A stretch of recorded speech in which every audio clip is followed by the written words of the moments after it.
Yo, what is going on, guys? Welcome to the Suit Up Geek Fix podcast. Today, we are breaking down episode 5 of The Wheel of Time.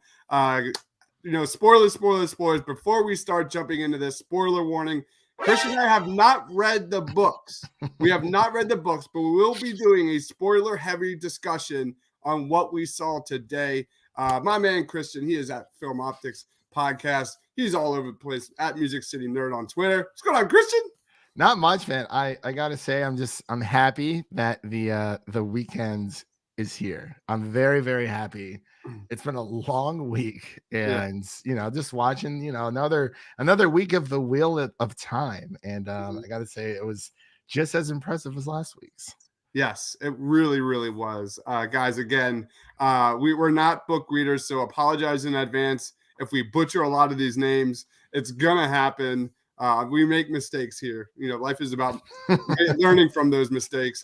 But as well, I just want to say thank you to a huge reaction we got with these past two shows. It's been a lot of comments, a lot of positive comments on our two reviews so far. So let's jump in. I'm going to throw it right to you, Christian. What were your general impressions of episode 5? So like I said before, it was definitely just as good in my opinion as last week's.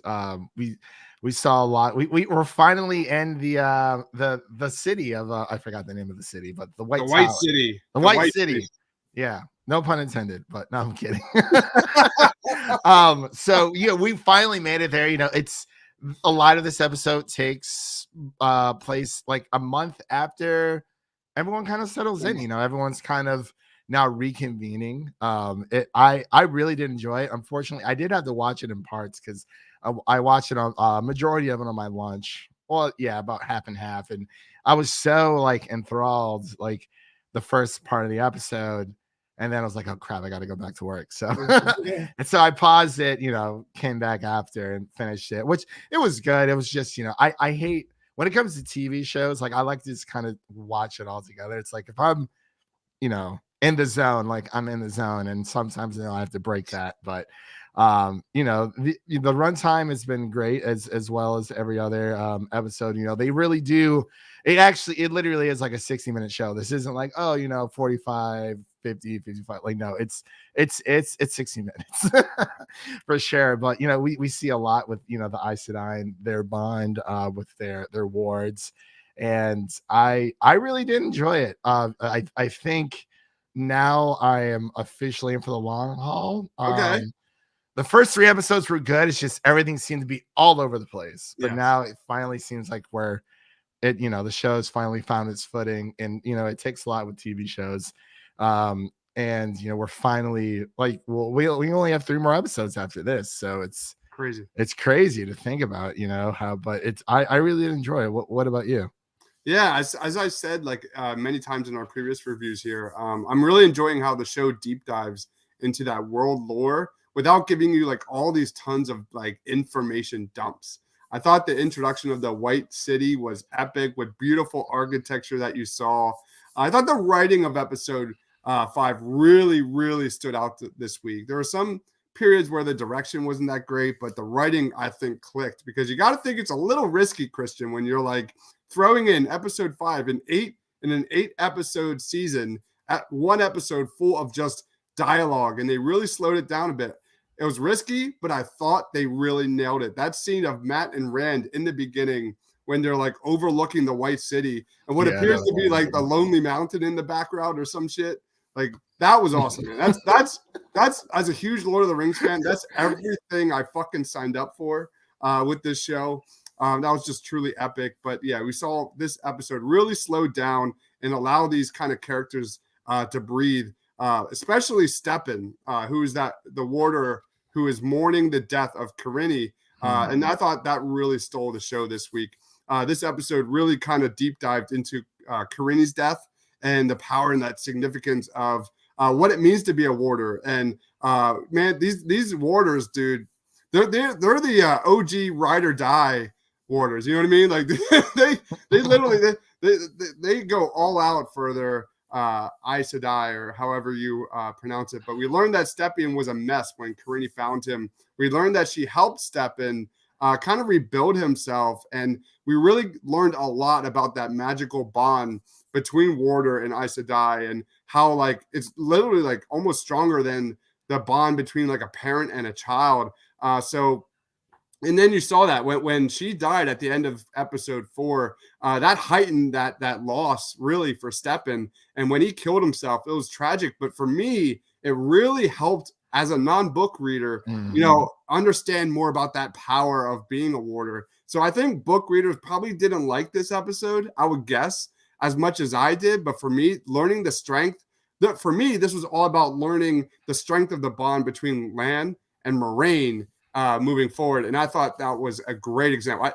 There's no question in my mind that Lan is becoming my favorite character of this series so far. Yeah, you really see, and like you kind of touched on it with the Aes Sedai and the Ward, the strength we really got to see. It's like we've been told, like we're told all these things, but we want to like see it happen. And apparently, the Ward is actually supposed to die before the Aes Sedai.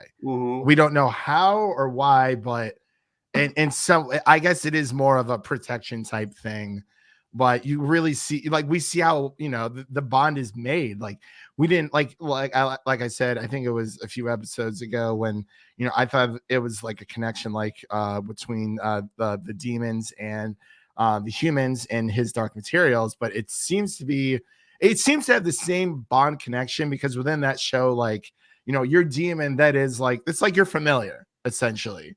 Yeah. It's pretty much, but demon spelled a little bit different, the British way. But it's, you really see what affects between the relationship between the Ward and the Aes Sedai if one of them passes. And I thought it was really interesting to show them from the Ward's perspective. But I would like to, I mean, I hate to see it, I hate to say it, but I would like to see it from the Aes Sedai's perspective as well. I don't know if it's the same effect, because it's some kind of magical bond that they have. It's they're not born that way. What we saw with the Ward, he kind of explained his upbringing and how everything came to pass with that. But it was like tragically sad. And then we got the ogre. He's actually probably my favorite. The ogre. I was like, the ogre. It's great. This episode, I don't know, this show's doing something to me. It's weird, because I like the first 3 episodes. I was like, I don't know if I'm really gonna like the show all that much. And then episode 4 came, I was like, oh. And this came, I was like, oh. So it's been fantastic. We learn a lot, especially between that bond, and just it's a very sad episode. I mean, a lot of the best episodes out there are very sad, but at the same time, you with is it Egwene? Yeah, Egwene. Yeah. With her, like, she's definitely still one of my favorites, but she kind of takes a back seat, but she's still like there. Like she's finally in this chamber, and Rosamund Pike's character, she's like, hey, don't go wandering. I'm watching you. Don't go wandering off. And she's like, yeah, whatever. And it's like, she kind like, they kind of explain. She explains, there are the other Aes Sedai who have their own agenda and may try to recruit you, and have their own, trying to recruit you for their own personal gain. So it's very I love it, man. I'm sorry if I'm rambling, but it's just very it's great stuff. Like this, it's I'm enjoying the show a lot. Like, I really am. I saw Larry from Chili Boy Productions out there put this on his top 4 episodes, at top 4 shows of 2020. Really? I was like, Larry, the season is not over yet. We gotta wait and then process. Yeah. So, but yeah, he's enjoying it. I didn't think Larry was going to. I thought it was going to take a lot of convincing for Larry, because Game of Thrones burned him very bad. And then he's rewatching all the Game of Thrones. I don't know how he does it. It's a great show. It's about the journey. It's not about the ending. It's about the journey the heroes take, or the characters. But yeah, really, really enjoying Wheel of Time episode 5. I don't know what it was dubbed or called. The title, I totally forgot. Blood calls blood. That's very fitting, actually. Yeah. But yeah, it's great TV, great. Like there's nothing better than a great TV show. There really isn't. So shout out to the ogre in Harry Potter. Ogres have come a long way since the Harry Potter ogre, which was like literally as dumb as paint. Oh, that was a troll. Troll in the dungeon. That was an ogre. Troll in the dungeon. But this is like it's a library. The ogre's a librarian. I feel like very smart, studious. I like almost like Vulcan data smart. Like it was really interesting. I'm curious if like we'll see more of that character. I hope so. He was awesome. I loved him.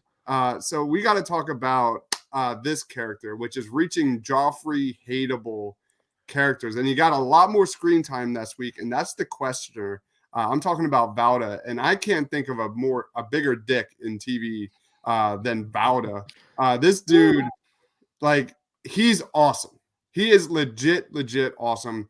This show is establishing him as a villain, and I love it. That line where he goes, "No decision is still a decision," was so freaking well delivered, man. Like, it was. I loved and hated kind of how they like violated like Egwene here. They cleaned her up, and it like you could just feel that fear and the cracking of her psyche, and like it was horrible to watch. It was really tough to watch. They held her against her will, put her in a room, then tortured Perrin right next to her, and then sure enough, like right when Egwene, saves Perrin and Perrin stands up to the Questioner Valda, like the dude just cringes. The dude just cowardly goes, "Oh, what are you?" and literally just sees his eyes, the golden eyes, and just literally just like the tail between. Yeah, I noticed that. Like, it was awesome. When he was being tortured, I'm like, is that my TV? I was like, oh no, his eyes are actually turning like yellow. I'm like, is he gonna turn into like a wolf man or something? I don't know. But he's fully coward there, and he's just in terms of like hateable villain, I'm loving it. I'm loving it. Like, he's going to set up the show moving forward, especially these last 3 episodes. But any thoughts on Valda? And then we can talk a little bit about Perrin, because I think his character went up a little bit this week. I definitely agree. 100%. Yeah, Valda, he was very like, okay, so when I was younger, we always, we're talking about the Joffreys, like the one character that you hate like so much, but like you love at the same time. Like when I was very young, it was Megan Parker from Drake and Josh. Then it switched over to Azula, Princess Azula from Avatar: Last Airbender. Like, this is a character you just can't stand, but you love so much. And then it moved over to Joffrey. I think that is the next one in line. I'm like, this man is just like a complete just like jerk. It's terrible. Like he, he walks in the light. It's kind of like him hiding behind this religion, this way of life in order to justify what he's doing. And he just doesn't, he's just ruthless. And it's like, I just can't stand you. I can't stand you whatsoever. And that's the only thing. It's one of those characters. It's like, ooh, like it's the character that crawls under your skin. Yeah. And you're like, man, I can't stand him so much. But I think he did a great job. He's ruthless. He doesn't care. He's willing to do anything to, get the truth out. And, there's 5 dragon suspects, I guess you can call them suspects, or I'm pretty candidates. Let's use the word candidates for that. So, he's torturing them, and it just, I was like, he just doesn't care. Like, he's got Wolfman. I'm sorry, I'm blanking on his name. I'm still learning the characters. Wolfman. I'm sorry. Well, to be fair, like I think this episode again, no spoilers, guys. No book reading spoilers. Well, let us know if you're a book reader. Like how they. Yeah. I'm curious to know what book readers think about this. He's definitely turning into like some sort of werewolf, right? Like that. Like he was ready. Is it a werewolf or just like a man who controls animals? I don't know. He definitely controlled the wolves, but there seemed to be some sort of transformation starting. Like he was ready to go and then held back a little bit. Yeah. I don't know. Those orange eyes. It's Remus Lupin from Harry Potter. Turned into a werewolf. Yeah, it was nice to see Perrin like do more than just mope. Yeah. episode, you know? Dude, I'm so glad you brought that up. I'm very, very happy that I'm like, you're right. Like a lot of these like side characters, aside from like Egwene and like, you know, her crew that she's been with, a lot of them have been moping around a bit. Like they really just have. And I'm really glad that we're starting to break out of that. I'm like, okay, now I'm starting to kind of be interested in these other characters because before I just did not care. Like I said, I did not care about these characters. I'm like, y'all just moping too much. You're just sitting around complaining, and you know, I mean, everyone's separated, but it's I'm glad you brought that up for sure because I was like, there's something about it, and I think you did nail it on the head there. There's a lot of moping going around. Yeah, he definitely came out of his shell, quite literally. All right, let's go into your favorite moment of this episode. What was your favorite moment? I think it was. It's like a 1A, 1B type thing when the ward, and I'm again blanking on his name, when he was explaining how he became a ward and how he met his Aes Sedai. So good. Honestly, I think the very last scene is what broke me the most. I'm not sure what was happening there. I'm not sure if it was this morning or it was something else. It was kind like of cultural. Like there was a like that's like part of the like I don't know, I could be wrong, but like it was very much like a cultural like he was releasing his, you know, anguish, grief. He was releasing his grief for his fellow warder for everyone else. So I think that's what was going on. Yeah, and then the bond that him and Rosamund Pike share. Yeah, you know, the look that they're giving each other, and right. It's really when someone passes, it really is a a reminder to everyone who's still on this earth that time is fleeting and life is short. Even the ogre had said himself, he was talking to the redheaded candidate. I'm just gonna call him that because I can't remember his name. Ren, Kylo Ren, like Rand, like Ran. Oh, like Ran to the story, like Rind, but with an A. Ryan. Okay, I got you. Ran. So he had called him some kind of human, and he didn't know what it was. The ogre did. I don't understand that at all. And then but the ogre mentioned he's like, oh, he's like, you humans. He's like you age so quickly, and it's like I really like how anytime there is like a different race, when it comes to humans. Like we always think that like as Kate Bishop's mother said, and was it first or second episode? She said, there's two people in this world who think they're rich and powerful, young people and rich people, and Kate's both, but it's like it's more of like I really just like how it puts into perspective like humans are not the only ones in this world, and that even with Arcane, with Heimerdinger, he's talking about he's lived for like 300 something years. It really just puts a lot of things into perspective. It's like with humans, and we don't necessarily understand what our flaws are. And the ogre and Wheel of Time kind of like instantly pointed out a few for Ran. And he's like, what are you talking about? He's like, I don't know. He's like humans so quick to action, without giving a second thought for like consequences and things like that. And it's like, yeah, that's us. Like that is us in a nutshell. But I really like the ogre, and I really don't know the ogre's name, but and I don't know the actor's name either, but like the voice that they use and everything, and it was great. I was like, oh, it's like one of those mythical creatures like we haven't, like, we've seen the Toryx, and then the Trollocs, sorry, and then the Ringwraith version of the sightless Voldemort-esque looking thing.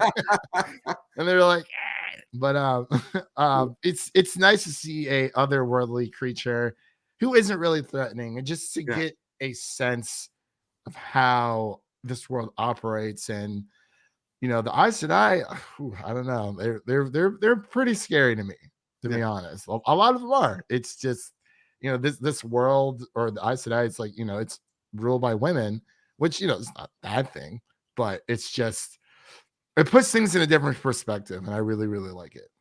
Yeah, Ben says loyal, as in loyal, or something along those lines. I didn't, that was well over my head. The ogre? Yeah. So the ogre was talking about Rand, as Rand, there's something special about Rand.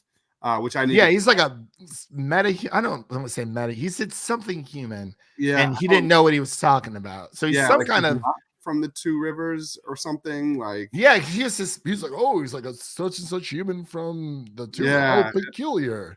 yeah. So no spoilers. I don't want to know. This is one of those shows where like less is more because I'm afraid I'll Google it and I'll go down a terrible spiral and find out. Dude, way I more. go down rabbit holes all the time. I'm not doing it. No, I'm not doing it with this show. This show For this show, you're definitely gonna go like what is it, 14 books? I believe. Like you're gonna go through a rabbit hole and be like, I know everything. Like come next episode. I'm really glad you brought up the ogre too. That was one of your favorite moments because like I think that's why I love The Witcher so much.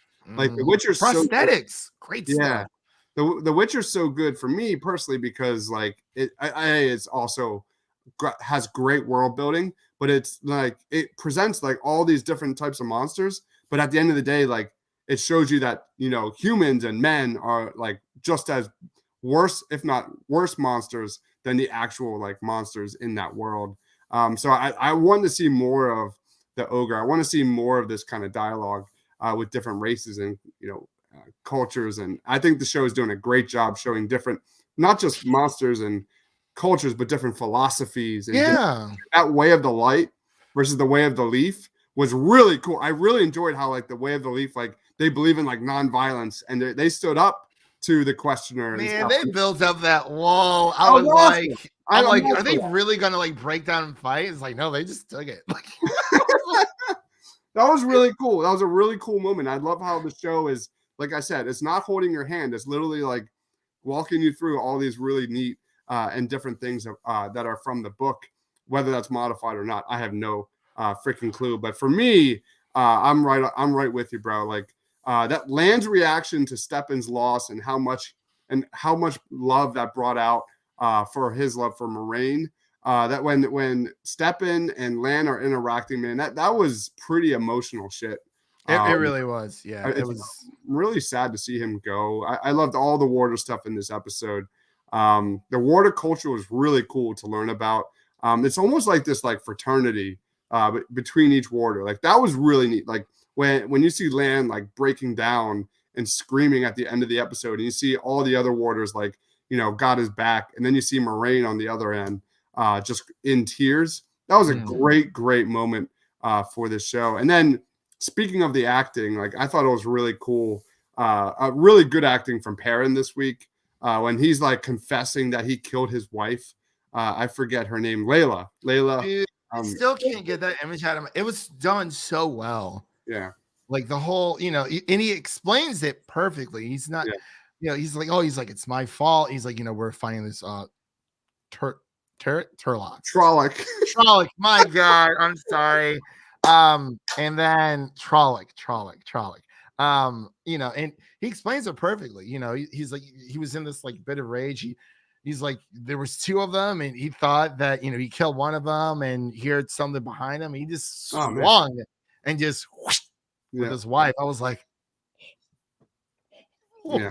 I can't even say that was shock factor. That was just so like even editing, it was like beautifully done. Absolutely loved it. Yep. All right, let's go into grades. I'll go 8.5. I'm going to give it the same grade as episode 4 for me. Episode 4, episode 5 are definitely the best of the best so far in this series.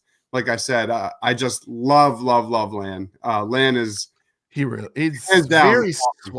very suave, man. Just he keeps it together. It's kind of like Aragog in Game of Thrones. Not Game of Thrones, sorry. Lord of the Rings. We're getting everything mixed up. So many fantasy worlds out there.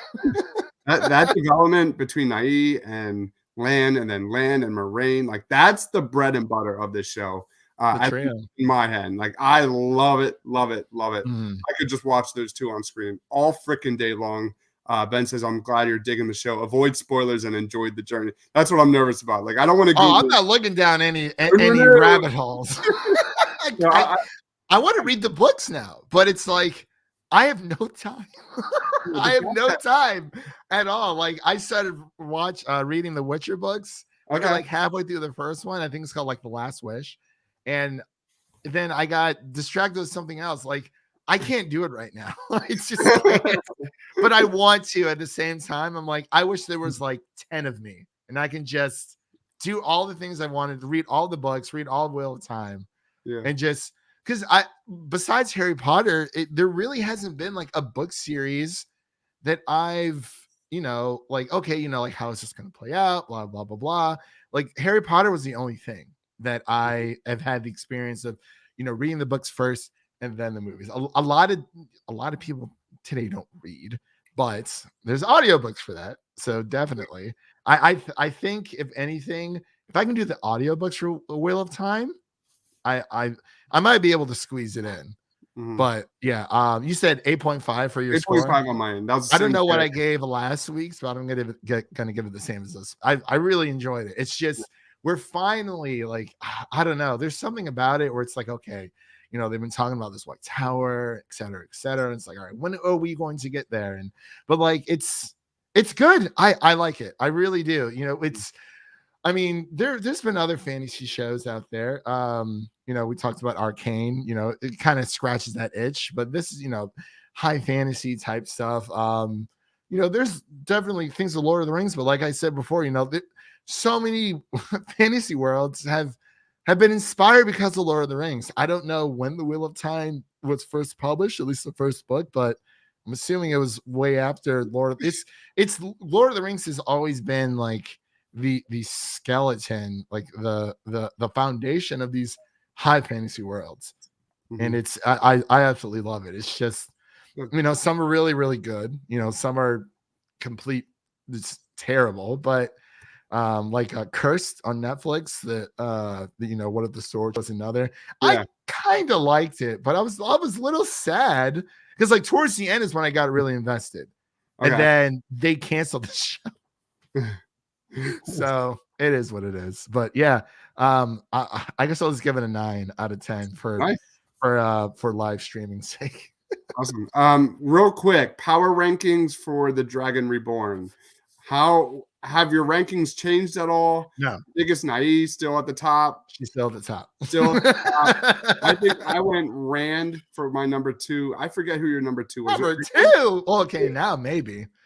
I think it's all 5. I think it's all 5. All right, so it's gonna be like a Captain Planet type thing. Yeah, I think you can throw Perrin out, and I think you could throw Matt out. Oh, Perrin's gone. Yeah, he's Matt, pretty sickly. Yeah, Matt's gone, and Perrin is, I think, going to be his own. Mm-hmm. I think like he's going to be this like badass werewolf type of thing. So I'm starting to like Perrin a lot more now. Yeah, I'm gonna go. Yeah, I'm gonna go Naive. I'm gonna stick with Rand as my number 2. I'm not changing, and then I'll go I'm gonna stay. I'll do Nogwayne, Naive, and then Perry, then Rand, and then the other dude can kind of get out of there. Right. Yeah. Right. Anyway, as you can tell, like things slowed down this week, but it didn't impact the quality or the emotional impact whatsoever. Awesome episode. If you guys don't know, we're talking about the Wheel of Time, episode 5, and it is worth your time 100% to watch. Just get through the first 3 episodes. Things have really picked up here in episodes 4 and 5. And my buddy who read the books is hearing that episode 6 is apparently like where the shit goes down. Is that Ben? That's on the show? No, that's someone else. Yeah. I bet. Anyway, apparently I've been told that episode 6 is the best of the season. So it's gonna be a lot of fun. It's going to be the Harry Potter Goblet of Fire, aka Harry Potter when shit hits the fan. I guess it really does. That is our spoiler review of episode 5, Blood Calls Blood. Christian, what do you got going on, man? Where can we find you, bro?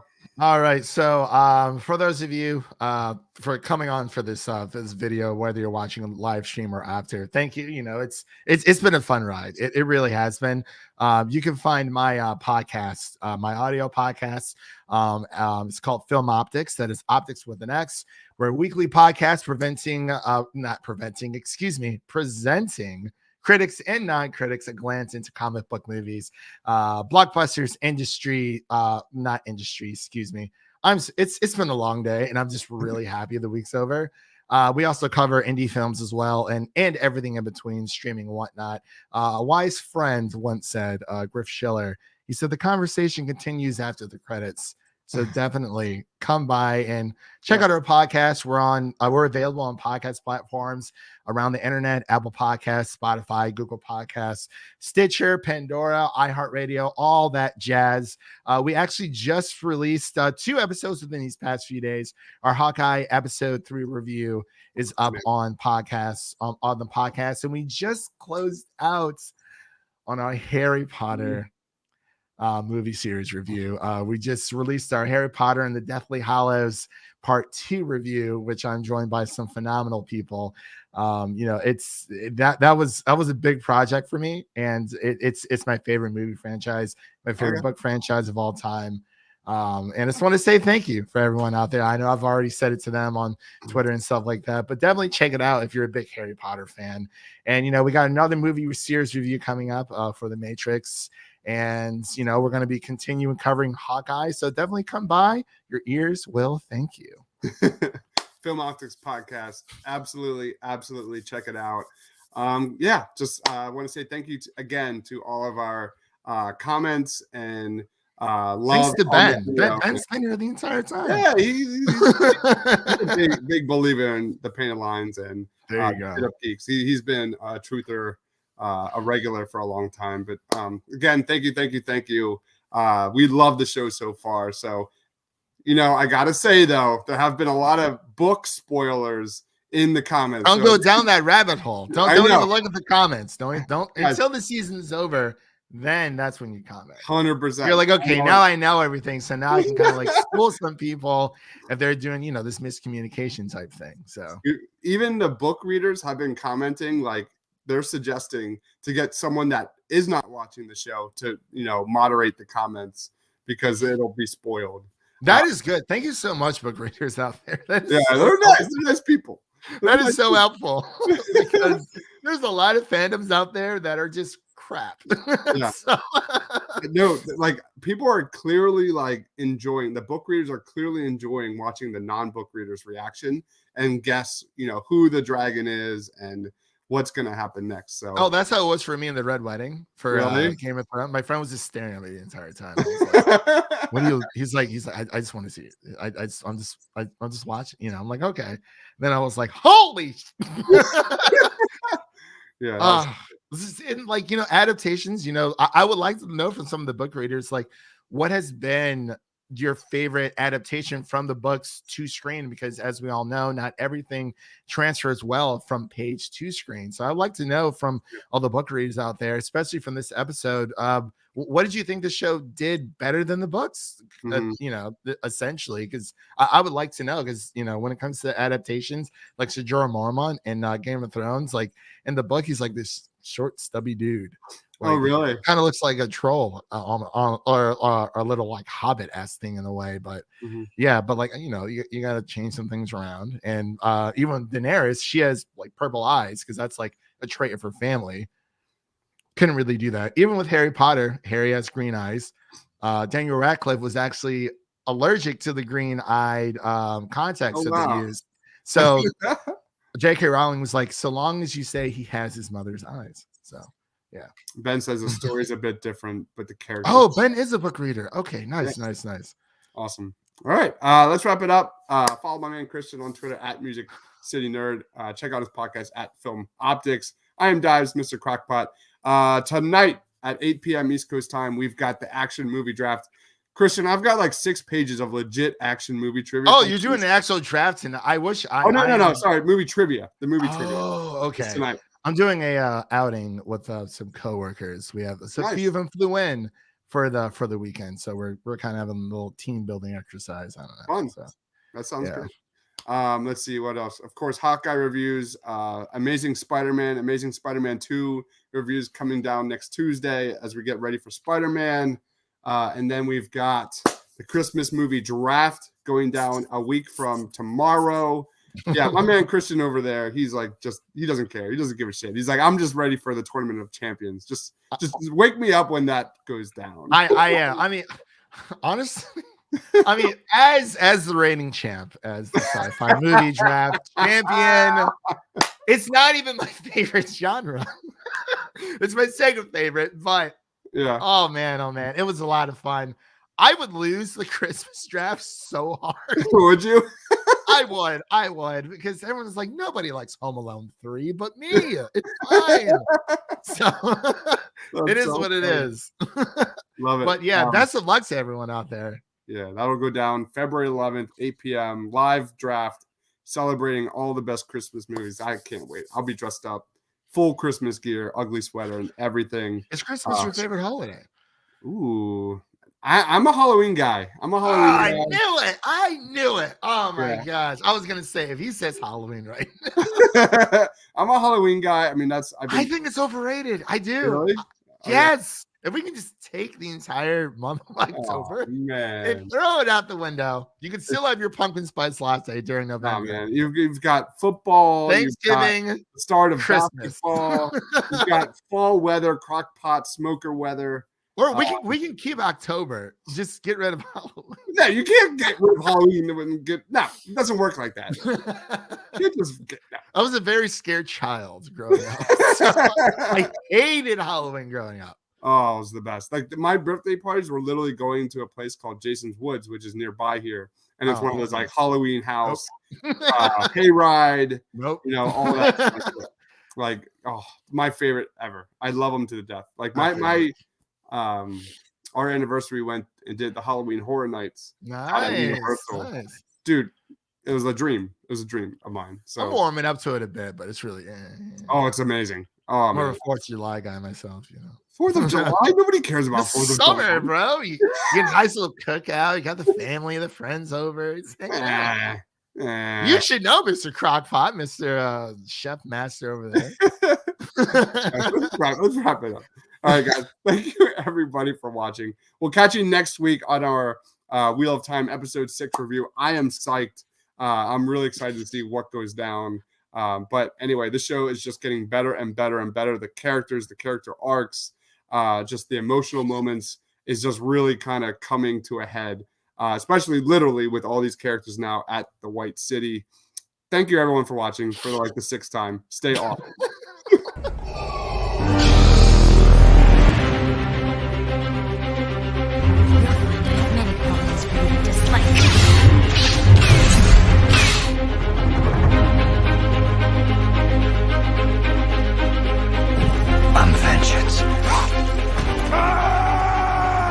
Wakanda